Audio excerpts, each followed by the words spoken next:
हमारे अगले प्रतिभागी हैं अभिषेक श्रीवास्तव। वसंतों की गाथा और संकल्पों का अभिषेक नीति न्याय की बूंदों से सींचता है लोकतंत्र का टूट लेख। नमस्कार, Vande Mataram, honourable chairperson, respected juries and the galaxy of speakers come with a motto of Ano Bhadra Kritoyantu Vishvata.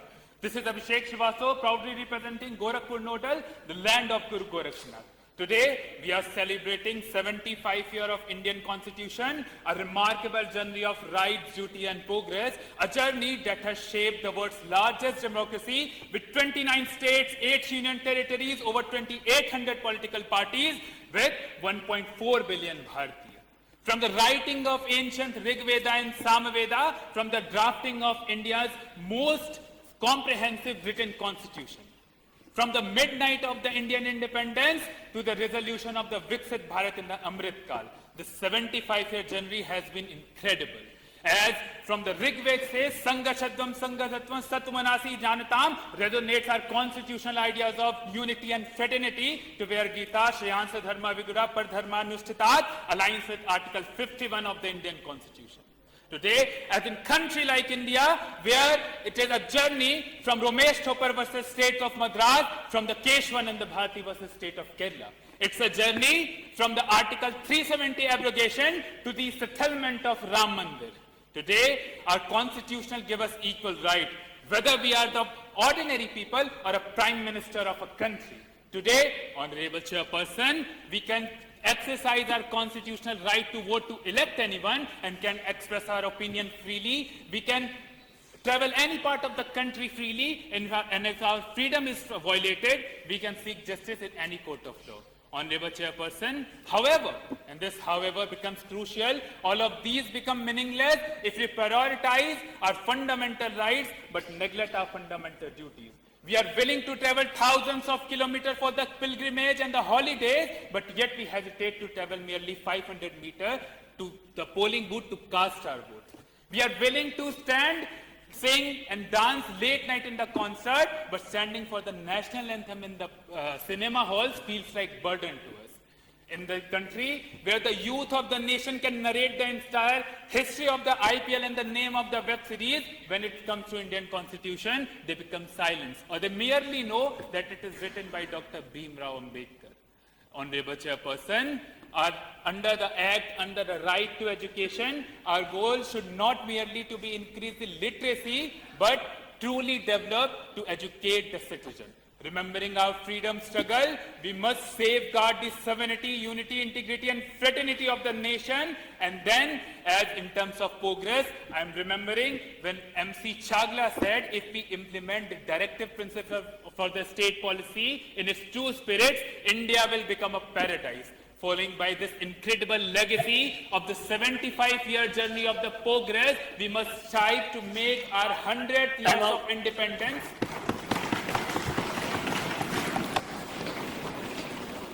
Now I would like to call Basu Prasad. अरुड़िया मधुमेह देश हमारा, जहां पहुंच अनजान क्षितिज को मिलता एक किनारा। अरुड़िया मधुमेह देश हमारा। मैं बासु प्रसाद गोण भगवान बुद्ध की महापरिनिर्वाण स्थली कुशीनगर का नेतृत्व करते हुए आज आप सबके सम्मुख संविधान दिवस के 11 संकल्प, भारत के संवैधानिक मूल्यों को मजबूत बनाने की एक शपथ विषय पर अपना व्याख्यान प्रकट करने के लिए उपस्थित हूं। महोदय, यदि हम विषय का अर्थ समझे तो सबसे पहले माननीय प्रधानमंत्री जी द्वारा उद्बोधित उन 11 संकल्पों को हमें जानना होगा जो माननीय संविधान दिवस पर उद्बोधित किए। महोदय, उसमें पहला संकल्प है अपने कर्तव्यों का निर्वहन, और यहाँ उपस्थित माननीय सदस्यगणों ने बेहतर तरीके से कर्तव्यों का विवेचना किया। मुझे लगता है माननीय महोदय, इस सदन में बैठा हुआ प्रत्येक व्यक्ति 1/140 करोड़ हिंदुस्तानी है। मैं 1/140 करोड़ हिंदुस्तानी हूं। मैं अपने हिस्से के कर्तव्य का निर्वहन कर दूं, आप अपने हिस्से के कर्तव्य का निर्वहन कर दीजिए। कर्तव्य को निर्वहन करने की विवेचना करने की आवश्यकता ही नहीं पड़ेगी। महोदय, दूसरा संकल्प जो माननीय प्रधानमंत्री जी का है कि देश के प्रत्येक तबके का विकास हो, और तभी तो वो कहते हैं सबका साथ, सबका विकास और सबका विश्वास। नारी सशक्तिकरण को बल दिया उन्होंने। सबने बताया कि देश के सर्वोच्च पद पे, संवैधानिक पद पे एक आदिवासी महिला बैठी है, लेकिन मैं बताते हुए अत्यंत गौरवान्वित महसूस कर रहा हूं कि उत्तर प्रदेश के नेतृत्व में भी हमारी महामहिम राज्यपाल एक महिला ही है।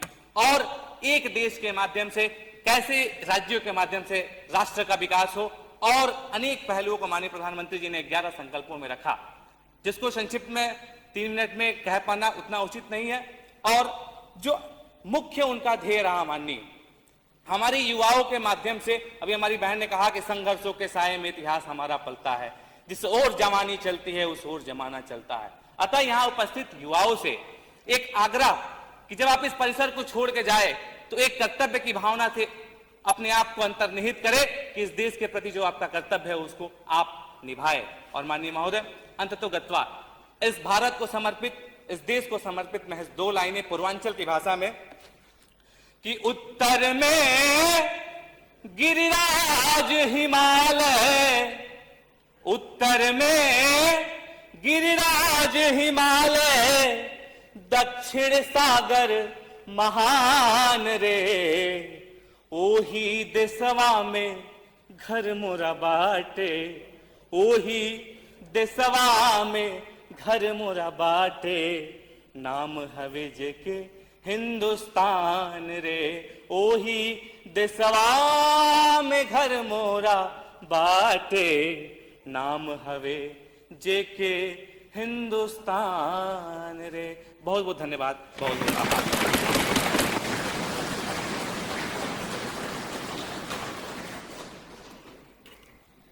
Next, we are proceeding with Hamirpur, and I would like to invite Ujjwal Pathak. Bharat का चिंतन कहता है कि सारा विश्व हमारा है, भारत ही तो दुनिया की हर संतति को स्वीकारा है, अति पुरातन शाश्वत जग में इसी देश की गाथा है, श्रेष्ठ सभी हैं धर्म देश पर, मां सिर्फ भारत माता है। वसुधैव कुटुंबकम और सर्वे भवन्तु सुखिना के संकल्प के साथ इस ऐतिहासिक और गौरवशाली भवन में विकसित भारत युवा संसद कार्यक्रम में उपस्थित सभी महानुभावों एवं युवा शक्ति को वीर भूमि बुंदेलखंड और कल्प और कालिंदी की नगरी हमीरपुर से सादर प्रणाम। साथियों, जब हमने मां भारती के वीर सपूतों के बलिदानों के परिणाम स्वरूप अपने भारतीय संविधान को अधिनियमित किया, अंगीकार किया, स्वीकार किया, एक्सेप्ट किया, तो हमने वास्तव में भारतीय मूल परंपरा, संस्कृति, चिंतन और वेद से लेकर विवेकानंद तक के दर्शन को राजनीतिक स्वीकारता प्रदान की। और उसी का आज परिणाम है कि हमारा देश विश्व की सफलतम लोकतांत्रिक व्यवस्थाओं में से एक है और हमारी गिनती वर्ल्ड लार्जेस्ट डेमोक्रेसी में है। इसी लोकतांत्रिक सफलता को जन केंद्रित बनाने के लिए, सर्वसमावेशी बनाने के लिए और इसको व्यापक रूप देने के लिए हमें अपने अधिकार और कर्तव्यों के बीच समन्वय स्थापित करना होगा। अध्यक्ष महोदय, जब हम अपने अधिकारों के संदर्भ में विचार करते हैं तो हम अपने व्यक्तिगत सशक्तिकरण को प्राथमिकता देते हैं, परंतु हम एक गौरवशाली राष्ट्र के नागरिक होने के नाते जब हम अपने कर्तव्यों के प्रति दृढ़ संकल्पित होते हैं तो हम राष्ट्र को प्राथमिकता देते हैं, राष्ट्र निर्माण को प्राथमिकता देते हैं, राष्ट्र के प्रति अपना जो दृढ़ संकल्प है उसके प्रति निश्चित रहते हैं, प्रतिबद्ध रहते हैं। साथियों, एक राष्ट्र के रूप में जब हम अपने प्रत्येक नागरिक को सामाजिक, आर्थिक, राजनीतिक और सांस्कृतिक अवसर और समान गरिमा देने में सक्षम होंगे, उस दिन हम विकसित भारत के और विश्व गुरु होने के व्यापक पहलू को संतुष्ट करेंगे। जब एक राष्ट्र के रूप में हम अपने agriculture, infrastructure, manufacturing, space, defence, semiconductor, artificial intelligence, export और आईटी जैसे क्षेत्रों में ग्लोबल लीडर की भूमिका निभाएंगे, तब हम एक वैश्विक नेता के रूप में उभरेंगे और एक विकसित भारत के आयाम है, मानक है, उनको संतुष्ट करेंगे। साथियों, आज हमारे देश के बड़े बड़े नेता कहते हैं, हमारा टॉपिक भी है और ये जो हमारा कार्यक्रम हो रहा है युवाओं की राजनीति में भागीदारी, इसका उद्देश्य है। तो आज हमारे देश के बड़े बड़े नेता कहते हैं कि युवा आधार है, युवा विचार है, युवा नायक है। तो मैं उनसे पूछना चाहता हूं, जो युवा नायक है वो विधायक क्यों नहीं है? आज हम देखते हैं कि हमारे देश में महिलाओं की राजनीति में भागीदारी 15% है तो उनको 33% आरक्षण दिया गया, लेकिन युवाओं की भागीदारी 12% है तो उनके लिए कोई संवैधानिक प्रावधान नहीं है, ना कोई कानूनी प्रावधान है। हम विश्व के सबसे ज्यादा युवाओं का नेतृत्व करते हैं, हमारी 65% आबादी है, लेकिन हमारे लिए ऐसा कोई प्रावधान नहीं है कि हम राजनीति में आ सकते। मैं आपको बता देना चाहता हूं कि विश्व का भला तभी हो सकता है जब विश्व का नेतृत्व भारत करे, और भारत का भला तभी हो सकता है जब भारत का नेतृत्व युवा करे। यहां उपस्थित सभी युवाओं के आंखों में मैं एक लक्ष्य देख रहा हूं, एक देश देख रहा हूं जो मन में अपने एक लक्ष्य लिए मंजिल अपनी प्रत्यक्ष लिए हम निकल पड़े हैं पढ़ करके, अपना तन मन अर्पण करके। एक जिद है, एक सूर उगाना है, अंबर से ऊंचा जाना है, एक भारत नया बनाना है, एक भारत भव्य बनाना है। जय हिंद, जय Bharat. Now I would like to call Divyanshi Mishra.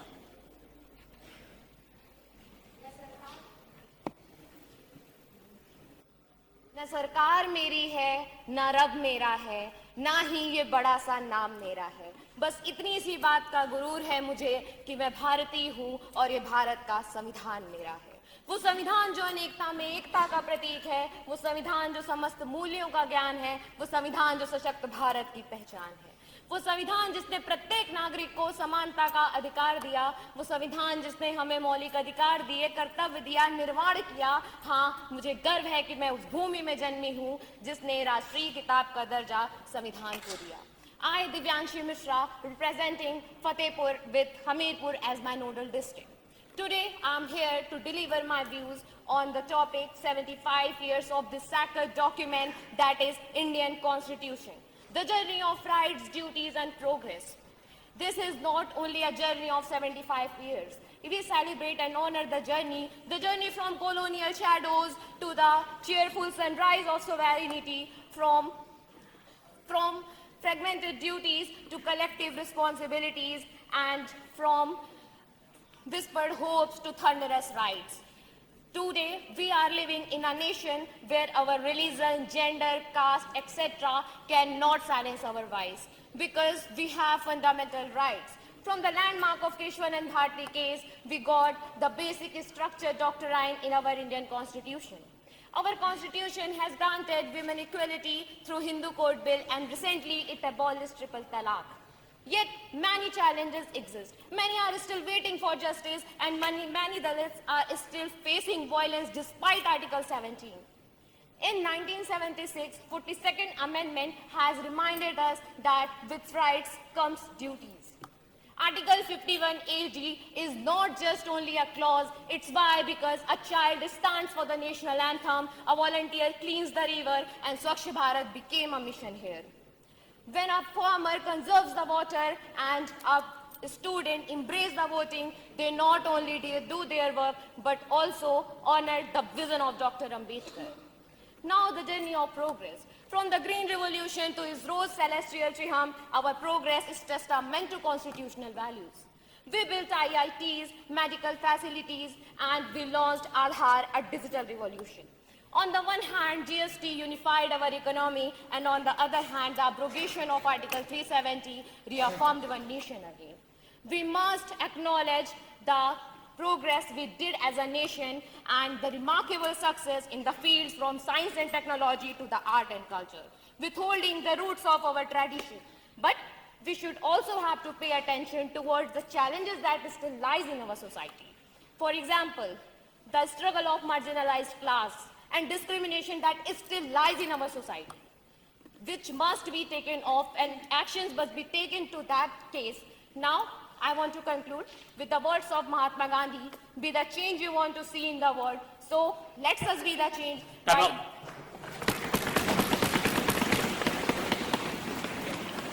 हमारे अगले प्रतिभागी हैं सूरज कुमार। हम अपनी जान की दुश्मन को जान कहते हैं, जो उस विरोध को चुनकर को बनाता है उसे भारत का संविधान कहते हैं, उसे भारत का संविधान कहते हैं। मैं सम्मानित मंच से पहला प्रणाम मातृभूमि को, दूसरा यहाँ उपस्थित सभी मनीषियों एवं युवा साथियों को। मैं सूरज कुमार हमीरपुर नोडल केंद्र से भारतीय संविधान के 75 वर्ष अधिकारों, कर्तव्यों और प्रगति की यात्रा के विषय पर अपने विचारों के साथ उपस्थित हूँ।